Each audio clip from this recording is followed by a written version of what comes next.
베드로전서 1장 1절에서 12절 말씀입니다. 우리 한 목소리로 함께 읽겠습니다. 시작.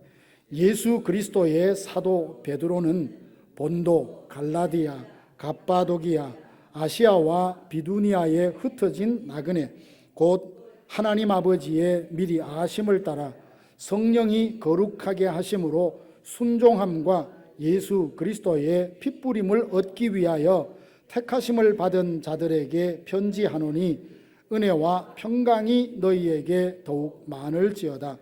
우리 주 예수 그리스도의 아버지 하나님을 찬송하리로다. 그의 많으신 긍휼대로 예수 그리스도를 죽은 자 가운데서 부활하게 하심으로 말미암아 우리를 거듭나게 하사 산 소망이 있게 하시며 썩지 않고 더럽지 않고 쇠하지 아니하는 유업을 잊게 하시나니 곧 너희를 위하여 하늘에 간직하신 것이라. 너희는 말세에 나타내기로 예비하신 구원을 얻기 위하여 믿음으로 말미암아 하나님의 능력으로 보호하심을 받았느니라. 그러므로 너희가 이제 여러 가지 시험으로 말미암아 잠깐 근심하게 되지 않을 수 없으나 오히려 크게 기뻐하는도다. 너희 믿음의 확실함은 불로 연단하여도 없어질 금보다 더 귀하여 예수 그리스도께서 나타나실 때에 칭찬과 영광과 존귀를 얻게 할 것이니라. 예수를 너희가 보지 못하였으나 사랑하는도다. 이제도 보지 못하나 믿고 말할 수 없는 영광스러운 즐거움으로 기뻐하니 믿음의 결국 곧 영혼의 구원을 받음이라.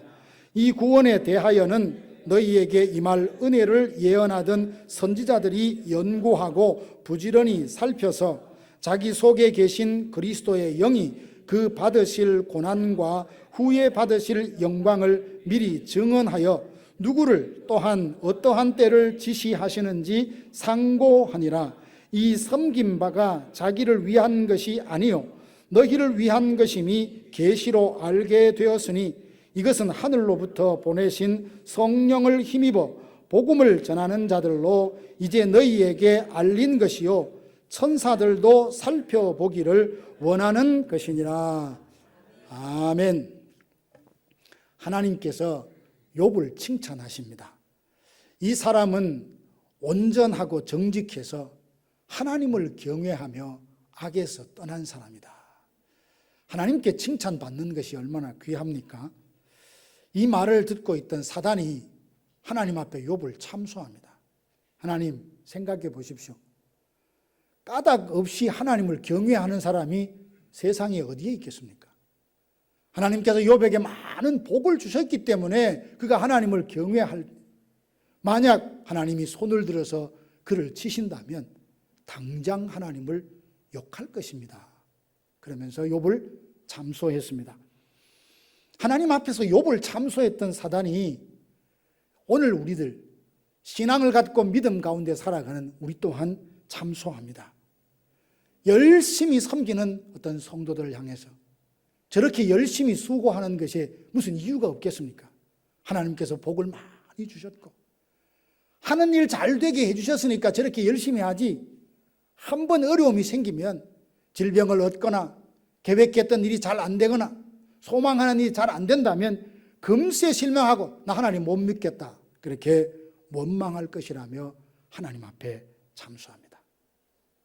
정말 우리가 열심히 예배하고 하나님을 섬기는 그 이유가 하나님께서 복을 주셨기 때문이고, 그리고 앞으로 더 큰 복을 받기 위한 이 목적으로만 우리가 열심히 살아갑니까? 기브앤택에 익숙한 사람이라면 하나님을 믿을 때도 내가 믿어 드렸으니 이제 하나님이 내게 축복하셔야 되지 않겠습니까? 이것이 삐끄러지면 신앙도 믿음도 열심도 다 잃어버리는 이런 사람들 간혹 우리 주변에 있는 것을 봅니다. 그렇지 않고 순전한 믿음을 가졌다 할지라도 하나님을 믿을 때 그 믿음에도 불구하고 내 삶의 문제가 쉽게 해결이 안 돼요. 여전히 가난하고 여전히 아프고 여전히 갈등 관계에 있는 이런 시간이 지속되다 보면 올곧은 믿음을 가진 분들도 하나님의 사랑과 능력, 선하심, 그 섭리에 대해서 의심하고 회의가 들기 마련입니다. 예수 그리스도의 사도인 베드로는 소아시아 여러 지역에 흩어져 있는 그리스도인들에게 편지를 써서 보냅니다. 허물과 죄로 죽어서 하나님의 진노 아래 있던 내가 하나님의 은혜로 죄사함을 받았어요. 구원을 받아 기쁨과 감사가 넘쳐납니다. 그러고 나니까 내 남은 생애는 오직 주님을 위해서, 복음을 위해서 살겠습니다. 그렇게 다짐하고 주님을 위해서 죽기에 이르러도 믿음을 저버리는 이런 행동하지 않겠습니다. 다짐까지 했습니다. 그런데 한때 영적으로 뜨거웠다 할지라도 오랫동안 고난과 핍박을 당하면 끝까지 믿음으로 살아가기가 얼마나 힘이 듭니까? 때로 뒤로 물러가 침륜에 빠지거나 배도의 길을 선택하지 않는다면 적정한 선에서 타협해서 그렇게 이도 아니고 저도 아닌 이런 애매한 신앙생활을 하는 경우를 종종 봅니다. 당시 유대인들은 예수님을 나사렛 괴수라라고 생각했어요. 다니면서 내가 하나님의 아들이다 그렇게 이야기하니까 신성 모독을 한다며 도무지 저 사람은, 저 청년은 우리가 믿을 수 없어, 인정할 수 없는 어그러진 교훈으로 사람을 미혹한다며 핍박을 하죠. 대제사장들과 장로들, 서기관과 바리새인들은 그래서 예수님을 빌라도 법정에 고발을 합니다. 총독 빌라도가 예수님을 신문해 봤더니 예수님께는 전혀 죄가 없어요. 그래서 너희들이 고발하는 것은 왜 무슨 마음으로 하는지 알겠는데 내가 신문해 보니까 이 나사렛 예수는 죄가 없다라고 풀어주려고 하자 유대 지도자들은 주변의 사람들을 선동시켜서 예수를 십자가에 못 박으라고 소리치게 만들었습니다. 그래도 이 빌라도가 마음을 정하지 못하자 이제 더 강수를 둡니다. 만약 유대인이라고 주장하는 이 예수를 풀어준다면 너는 가이사의 종이 아니다, 정치적으로도 위협을 하고 압박을 하자 결국 빌라도는 죄 없으신 예수님을 십자가에 못 박으라고 그 유대인들에게 내어주고 말았습니다. 예수님이 십자가에 못 박혀 죽으신 이후에도 예루살렘에는 큰 핍박이 계속 이어졌습니다. 사람들은 예수님을 믿는 사람들을 적대시하고 자기의 그룹에서 소외시키고 고립시킵니다. 그래서 부당한 대우를 받아도 억울해도 어디 풀 데가 없습니다. 예수님을 믿는 그 믿음, 나를 변화시킨 복음이 너무 좋아서 예수님 십자가에 죽으시고 부활하셨다고 생명의 복음을 전하자 산헤드린 공회에 붙들려 가시고 종교 재판을 받기도 하고 사회로부터 매장되기도 합니다. 이렇게 모진 핍박이 시작되자 더 이상 이 예루살렘에 살 수 없다 해서 많은 사람들이 신앙의 자유를 찾아서 뿔뿔이 흩어지기 시작합니다. 환난과 핍박이 오래 지속되고 지치면 이렇게 올곧은 믿음을 가진 사람일지라도 흔들릴 수 있습니다. 하나님께서 살아계시다면 어찌 내가 고난받는 일이 이렇게 계속 지속될 수 있느냐. 어쩌면 하나님이 나만 사랑하지 않는 것 같고 내 간절한 부르짖음에 외면하시는 것 같고 하나님의 나의 간구에 침묵하신다 느끼면 하나님의 섭리, 선하심, 능력, 사랑 이런 것들이 아무런 의미가 없는 것처럼 신앙생활에 회의가 밀려오죠. 베드로는 신앙을 지키기 위해서 흩어진 성도들이 핍박으로 인해서 믿음이 흔들린다는 것을 전해 들었습니다.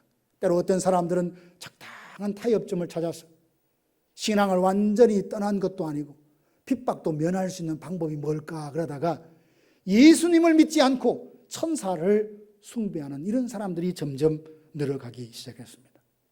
이를 알았던 베드로는 가만히 있을 수가 없었습니다. 그래서 붓을 들어서 편지를 써서 너희들이 믿고 섬겼는데도 상황이 달라지지 않고 환난과 핍박이 계속되고 열심히 믿음을 지켰지만 물질적인 보상이나 이 세상의 삶이 형통하지 않는다 할지라도 그럼에도 불구하고 우리가 기뻐할 이유가 있다며 편지를 써서 보냅니다. 물론 미국에 살고 있는 우리들은 예수님을 믿는다는 그 이유 하나만으로 목숨을 잃어버릴 만한 핍박이나 환난을 당하지는 않을 것입니다. 그럼에도 만약 성경 말씀대로 오롯이 지키며 살려고 한다면 조롱과 비웃음을 받게 되고 주변 사람들로부터 따돌림을 받을 수 있을 것입니다. 온갖 불이익과 차별을 당할 수 있고 소외당할 수 있습니다.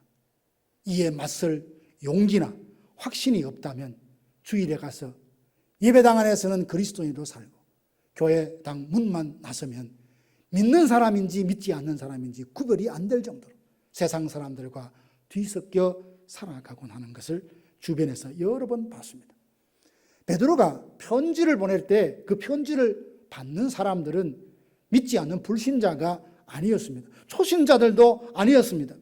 택함을 받은 자요, 믿음으로 살려다 흩어져 나그네처럼 살아가는 그리스도인들이었습니다. 그들은 책망이나 지적이 아니라 사랑의 토닥임과 격려와 사랑이 필요했고 위로가 필요했습니다. 베드로는 환난과 핍박 중에도 성도가 기뻐할 수 있는 이유가 무엇인지 알게 하여서 고난 중에도 하나님의 사랑이 여전히 나를 향하고 있다는 것을 일깨워주는 서신을 오늘 보내고 있습니다. 6절 말씀해 보니까 그들은 여러 가지 시험과 고난을 겪고 있음에도 오히려 크게 기뻐한다라고 했습니다. 세상 사람들 이해할 수 없죠. 어떻게 그런 상황에서 그런 대우를 받으면서도 기뻐하고 즐거워할 수 있느냐? 그들은 알지 못하지만 우리는 그 비밀을 알고 있지 않습니까? 오랫동안 고난을 겪고 있음에도 크게 기뻐하게 하는 이유가 무엇인지 오늘 본문을 통해서 3가지로 정리해 드리려고 합니다. 첫째, 하나님께서 거듭난 우리에게 산 소망을 주셨다는 사실입니다.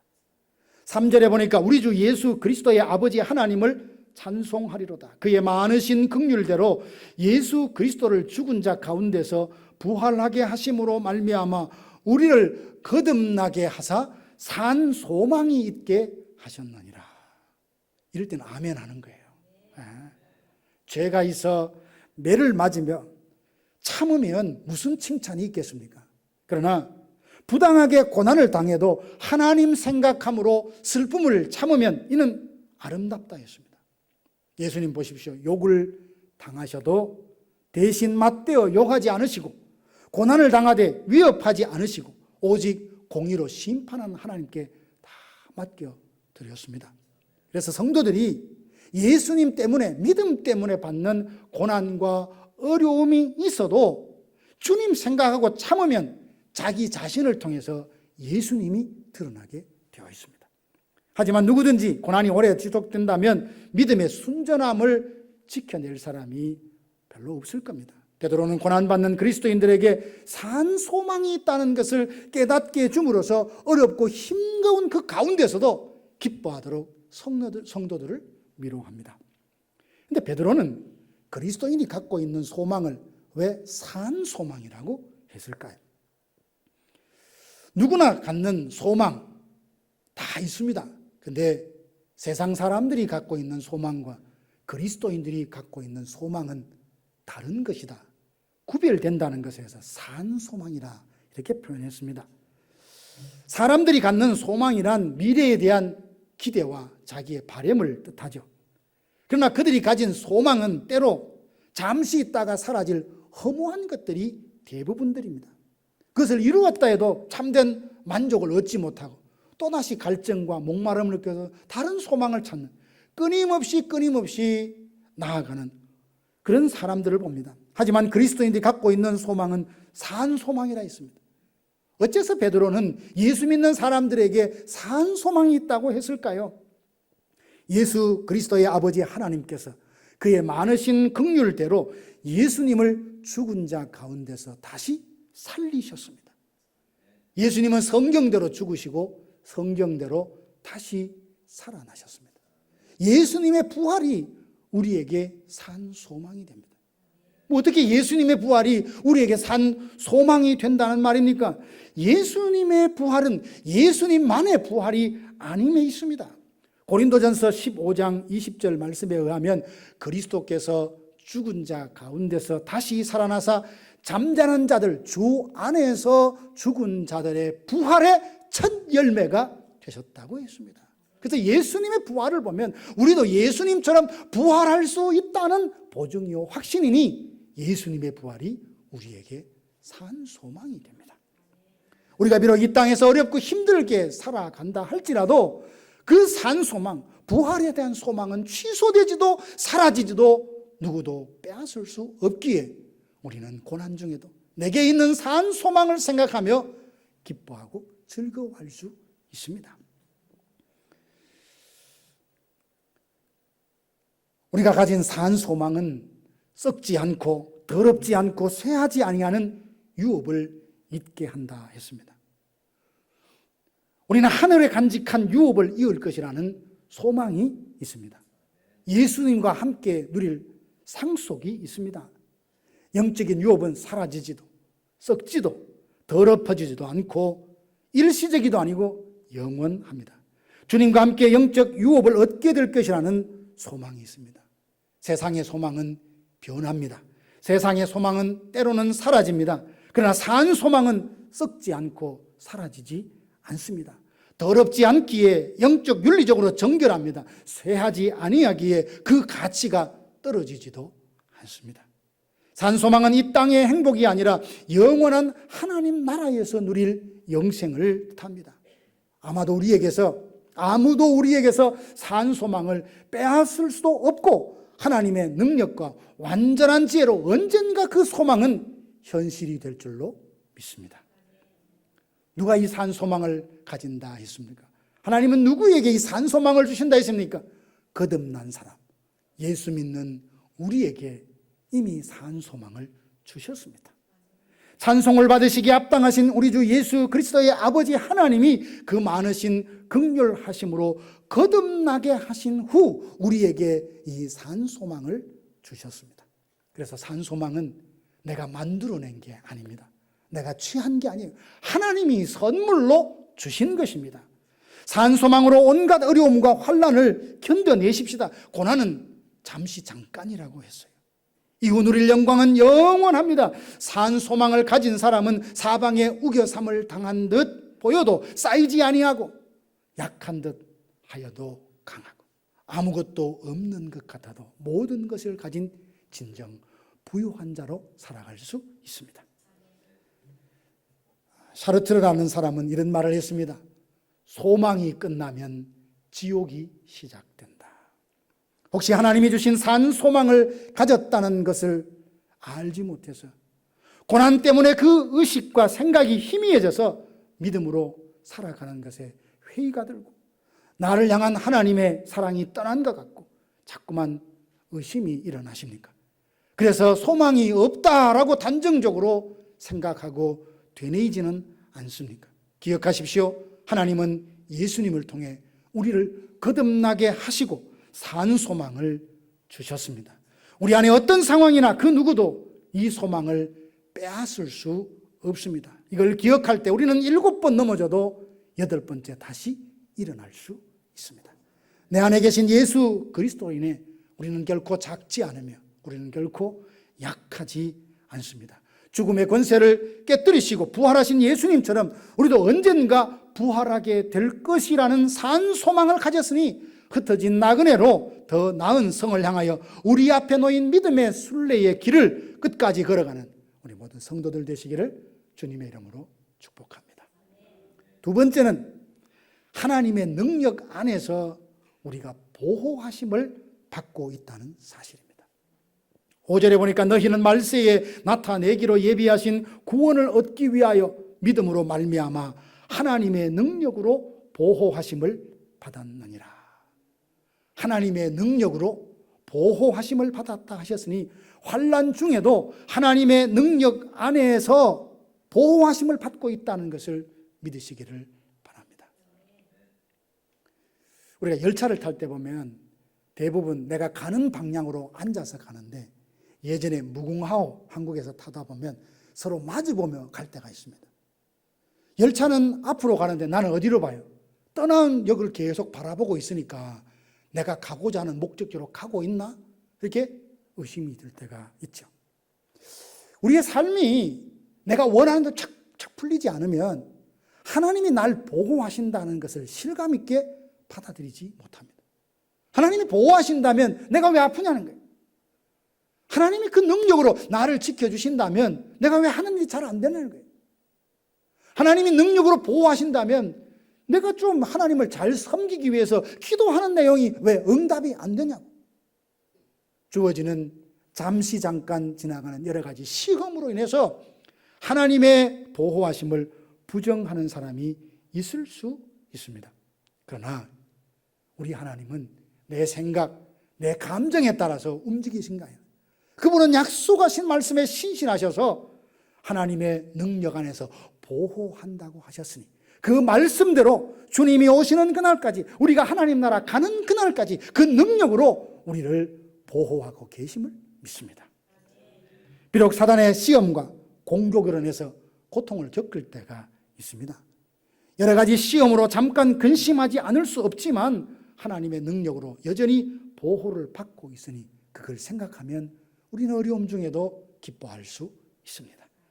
내 고초와 담즙을 기억하니 절망이 되지만 중심에 회상하여 여호와의 긍휼하심과 선하심이 무궁하다는 것을 묵상하니 내 마음에 기쁨이 넘칩니다. 예레미야의 고백입니다. 하나님의 능력 안에서 보호하심을 받고 있는 자를 누가 무슨 방법으로 꺾을 수 있고 해할 수 있겠습니까? 우린 요셉의 삶을 잘 압니다. 형들은 요셉을 미워가지고 노예로 팔아버렸습니다. 종으로 팔아버렸습니다.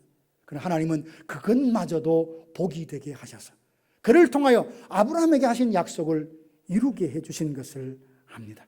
환난이나 곤고나 박해나 기근이나 적신이나 위험이나 칼이랴 우리가 종일 주를 위하여 죽임을 당하게 되며 도살을 당할 양같이 여김을 받았나이다 함과 같으니라. 그러나 이 모든 일에 우리를 사랑하시는 이로 말미암아 능히 넉넉히 이기느니라. 아멘. 하나님이 나를 사랑하셔서 그 크신 능력으로 보호하고 계심을 깨달을 때 우리는 여러 가지 시험과 고난 중에라도 하나님 앞에 기뻐할 수 있습니다. 성경에 보면 하나님께서 우리를 사랑하셔서 끝까지 보호하신다는 약속들로 넘쳐납니다. 요한복음 13장 1절에 보니까 예수님께서 자기 사람들을 사랑하시되 끝까지 사랑하시니라. 우리를 향한 예수님의 사랑은 그런 사랑이에요. 우리는 누군가를 사랑하고 사랑을 받기도 하지만 그 사랑이 영원합니까? 내 목숨까지 다 주겠다고 그죠?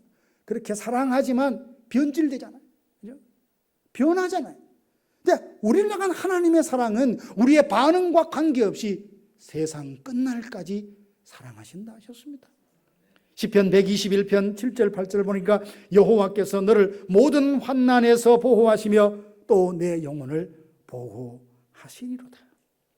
여호와께서 너의 출입을 지금부터 영원까지 지키시리로다.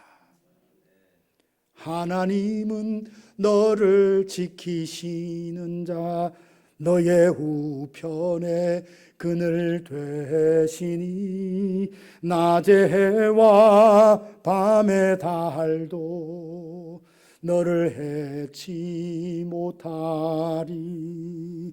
하나님은 너를 지키시는 자 너의 환난을 면케하시니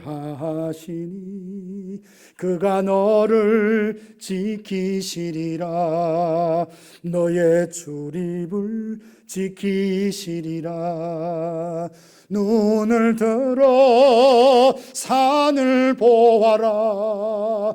너의 도움 어디서 오나. 천지 지으신 너를 만드신 여호와께로다. 여러분, 함부로 내 눈앞에 펼쳐진 잠시 잠깐 지나가는 그 상황 때문에 하나님 나를 떠났어, 하나님 더 이상 나를 사랑하지 않아, 하나님은 나를 보호하지 않아, 단정적으로 말하지 맙시다. 여러 가지 시험으로 인하여 잠깐 근심하게 될지라도 하나님이 우리의 모든 출입을 지켜주심을 믿으십시오. 하나님은 사람이 감당치 못할 시험을 허락하지 않으시고 미쁘시고 의로우사 시험 당할 쯤에 능히 피할 길을 주셔서 감당하게 하십니다. 다윗이 사울에게 쫓겨 다닐 때가 있었습니다. 골리앗을 쓰러뜨렸어요. 위기 가운데 있는 이스라엘을 건져내게도 사울 왕이 시기하고 질투해서 자꾸만 다윗을 죽이려고 합니다. 오랫동안 사울에게 쫓겨 다닐 때 앞으로 가도 주님이 안 보이고 뒤로 가도 주님이 안 보이고 사방에 하나님이 없는 것 같아요. 도와주셔서 간구해도 하나님이 침묵하십니다. 다윗은 고난 중에 있어서 깨닫지 못했습니다. 그때 아비가일이라는 여자가 다윗에게 이런 말을 합니다. 내 주는 하나님의 생명사계에 감사있습니다. 다윗은 하나님의 능력으로 보호하심을 받고 있음에도 고난이 자기 삶 속에 계속되니까 그걸 부정했어요. 깨닫지 못했습니다. 그런데 제3자가 아비가일이 보니까 정말 다윗은 하나님의 생명사계에 감사했기에 사울이 어찌할 수 없다는 것을 알고 말해줍니다. 그래서 그는 자칫 순간적인 분노를 절제하지 못해서 크게 살상을 저지르려고 하다가 그만 그 일을 막을 수 있었습니다. 고난 중에 있고 환난 중에 있다 해서 우리가 하나님께 버림받은 것이 아닙니다. 이스라엘이 광야를 행진할 때 하나님께서 자기 백성을 안고 가셨듯이 하나님은 고난 중에 있는 우리를 그 품에 안으시고 당신의 탁월한 완전한 능력으로 우리를 보호하고 계심을 믿습니다. 이 믿음이 상황이 어렵고 고난 중에도 여호와로 인하여 나는 즐거워합니다 찬양할 수 있을 줄로 믿습니다. 지금 내가 왜 이런 고난을 당하고 있는지 우린 다 모릅니다. 강함을 구한 내게 약함을 남겨주신 이유가 무엇인지, 그렇게 부유함을 구하고 내게 물질적인 복을 주시면 주님을 위해 탁탁 쓰고 싶은데 여전히 가난함에 두시는지 우리는 잘 모릅니다. 형통함을 원하는 내게 왜 사방을 가로막으시는지 지금은 다 알 수 없습니다. 그러나 언젠가 이 모든 것이 나를 위하여 하나님이 허용하셨다는 것을 깨달을 때가 옵니다. 역시 내가 원하는 것보다 하나님이 결정하시고 하나님이 인도하시는 방법이 옳았습니다 찬양하는 그때가 반드시 올 것입니다. 나는 하나님을 외면하고 잊어버렸지만 하나님은 한 번도 내 손을 지금도 놓지 않고 계시다는 것, 이것을 깨닫게 될 때 내 감각은 느낄 수 없고 내 지성은 이해할 수 없고 내 눈이 볼 수 없어도 하나님의 능력으로 여전히 저와 여러분들을 보호하고 계시다는 것을 믿을 때 우리는 어떤 상황 가운데서도 찬양하며 하나님으로 인하여 즐거워하고 기뻐할 수 있습니다. 세 번째는 우리가 행한 일에 칭찬과 영광과 상급으로 갚아주실 날이 있다는 겁니다. 7절에 보니까 너희 믿음의 확실함은 불로 연단하여도 없어질 금보다 더 귀하여 예수 그리스도께서 나타나실 때에 칭찬과 영광과 존귀를 얻게 할 것이니라. 우리가 예배하고 주님을 섬기는 목적이 상받기 위한 것은 아닙니다. 그렇죠? 우리에게 은혜 주시고 구원해 주신 그 은혜가 너무 감사해요. 내게 주신 은혜를 내가 어찌 다 갚을꼬. 이런 마음으로 하나님을 섬기고 예배하고 충성하지 않습니까? 그럼에도 불구하고 우리 하나님은 공의로우시고 은혜로우셔서 우리가 주를 위해 수고하고 살았던 모든 것을 기억하여 행한 것의 갑절로 더 좋은 것으로 갚아주시는 분이십니다. 시편 62편 12절 보니까 주께서 각 사람에게 그의 행위대로 갚으심이니이다. 잠언 24장 12절도 보니까 사람의 마음을 저울질 하시는 이가 그가 각 사람의 행위대로 보응하시리라. 계시록 22장 12절 보니까 내가 속히 오리니 내가 줄 상이 있어 각 사람에게 그의 일한 대로 갚아주리라 하셨습니다. 우리가 주님 생각하면서 열심히 일한다고 하지만 누가 알아주지 않으면 서운하잖아요. 심지어 나는 주를 위하여 선한 일을 해놓고도 나는 까마득히 잊어버려요. 그런데 우리 주님은 기억하십니다. 나는 그냥 할 수 있어서 했을 뿐이에요. 내 형편이 되어서 내게 있는 것 조금 나누었을 뿐이고 도와주었을 뿐이고 함께 했을 뿐입니다. 그래서 당연하게 잊어버렸는데 하나님은 다 기억하십니다. 마태복음 25장에 보면 마지막 날 되어질 일을 세 가지 비유로 말씀하시는데 양과 염소의 비유가 있잖아요. 예수님이 한편에는 양들, 한편에는 염소를 세워놓고 말씀하십니다. 양들에게 말씀하시죠. 내가 배고파할 때 먹을 걸 주었고 나에게 입을 옷을 주었고 감옥에 갇혔을 때 찾아와서 방문해 줬다. 그 사람들이 깜짝 놀랐어요. 예수님, 언제 우리가 예수님께 먹을 걸 드렸습니까? 언제 예수님께 입을 옷을 드렸습니까? 예수님이 갇혔을 때 언제 우리가 찾아갔습니까? 그렇게 묻습니다. 그때 예수님 뭐라 하십니까? 이 어린 소자에게 내 이름으로 행한 것은 곧 내게 한 것이라 라고 말씀하시잖아요. 그냥 할 수 있으니까 했어요. 필요하니까 했어요. 도와달라니까 내가 가진 것 일부를 나누어서 도왔어요. 그걸 당연하게 생각하고 잊어버렸는데 주님은 다 기억하시고 마지막 날 네가 나를 위해서 했구나. 그건 나를 위한 거야 라고 말씀하시면서 내 기쁨의 잔치에 함께 가자라고 보상해 주셨습니다. 몇 년에 한 번씩 선거철이 돌아오면 유권자들은 어떤 후보자를 선택할지 고민을 하잖아요. 어느 정당 사람을 뽑을까? 어떤 후보를 뽑을까? 이때까지 이 사람들이 해왔던 정치적인 경력들, 이력들, 소속된 정당과 가치관, 정치적 소신이 무엇인지 정략을 발표하면 귀담아 듣습니다. 무슨 일을 하지? 자세히 들으면 큰 차이가 없어요. 이 사람도 이 일 한다 그러고 저 사람도 저 일 한다 그러고 아무나 뽑아도 다 잘할 것 같은데 정당 믿고 콱 뽑아줬는데 결과는 아닐 때가 많지 않습니까? 그러나 하나님은 실수하지 않으십니다. 우리의 외모를 보시는 것이 아니라 중심을 보십니다. 내 마음의 생각과 살았던 과거에 대해서 하나님은 모르시는 것이 하나도 없습니다. 우리 그러죠. 나도 내 마음 몰라. 나도 모를 때가 있어요. 근데 하나님은 우리의 심장과 폐부를 살피시고 감찰하시는 분이시라 모르시는 것이 하나도 없습니다. 하나님 앞에 감출 수도, 하나님 앞에 뺄 수도, 하나님 앞에 속일 수도 없습니다. 그러니 때로 억울한 일 당할 때 하나님 정말 아십니까? 내가 너무 고단하고 힘들 때, 지칠 때 하나님 정말 아십니까? 우리가 그렇게 푸념 섞인 말로 탄식할 때 있는데 주님은 다 아십니다. 그리고 주를 위해 모든 힘든 거 다 인내하고 참고 충성했던 것 하나씩 하나씩 기억하시고 마지막 날 좋은 것으로 셈하시고 갚아주실 날이 있습니다. 그렇게 하겠다고 분명히 말씀해 주셨습니다.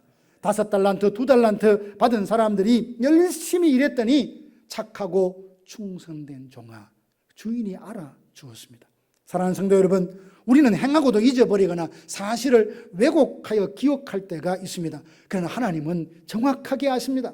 확실한 믿음을 가지고 산다면 예수 그리스도께서 오시는 그날 예수님 때문에, 복음 때문에, 교회의 덕을 세우기 때문에 그것을 위해서 내가 양보하고 수고하고 땀 흘리고 눈물 흘리며 충성했던 것 하나도 빠뜨리지 않고 주님이 좋은 것으로 풍성하게 갚아주실 그날이 있습니다. 이걸 생각하면 사람이 몰라줘도 상황이 어려워도 내게 주신 이 일을 끝까지 묵묵히 감당하며 나는 예수 안에서 기쁩니다. 예수님을 인하여서 즐겁습니다. 고백하게 될 줄로 믿습니다. 오랫동안 고난을 겪으면 더 이상 버티기 힘들고 견디기가 힘겨워서 하나님의 사랑, 그 섭리를 자꾸만 의심이 될 때가 있고 내가 열심히 기도하고 신앙생활하는 게 무슨 의미가 있나, 다시는 하고 싶지 않다, 이런 마음이 들 수 있습니다. 사람이니까. 그러나 그때 믿음의 눈을 열어서 내가 누군지 알고 나의 영적 정체성이 무엇인지 되찾아야 합니다. 우리는 흩어진 나그네입니다. 이 세상에서 영원히 살 사람이 아닙니다. 더 나은 성을 향하여 나아가는 영적인 순례자들입니다. 아무리 고달픈 삶이 지금 주어졌다 할지라도 하나님은 나를 다 아십니다. 성령께서 그 모든 상황을 통하여 나를 거룩하게 하십니다. 그리고 마침내 하나님 앞에 서게 해 주실 것입니다. 거듭난 우리에게 하나님께서 산 소망을 주셨고 그 크신 능력으로 여전히 보호해 주고 계시며 이 땅에서 믿음으로 행한 모든 일에 칭찬과 영광과 상급으로 갚아주실 날이 있다는 이 믿음으로 지금 상황을 초월한 기쁨, 능히 그것을 이기고도 남을 예수 안에 약속된 진정한 즐거움과 평강을 우리 모두 누릴 수 있게 되기를 주님의 이름으로 축복합니다. 그렇게 우리 마음에 한번 다짐합시다. 나는 산 소망을 가졌다. 하나님은 그 능력으로 나를 보호하고 계신다. 내가 한 모든 일은 하나님께서 영광 중에 갚아주실 날이 있다. 이것만 생각한다면 모든 상황 가운데 우리는 예배할 수 있고 찬양할 수 있고 고난이 점점 짙어지더라도 낙심하지 아니하고 예수를 하여 기뻐하고 즐거워할 수 있을 줄로 믿습니다. 우리 모두가 이런 멋진 신앙의 주인공들 다 되시기를 주님의 이름으로 축복합니다.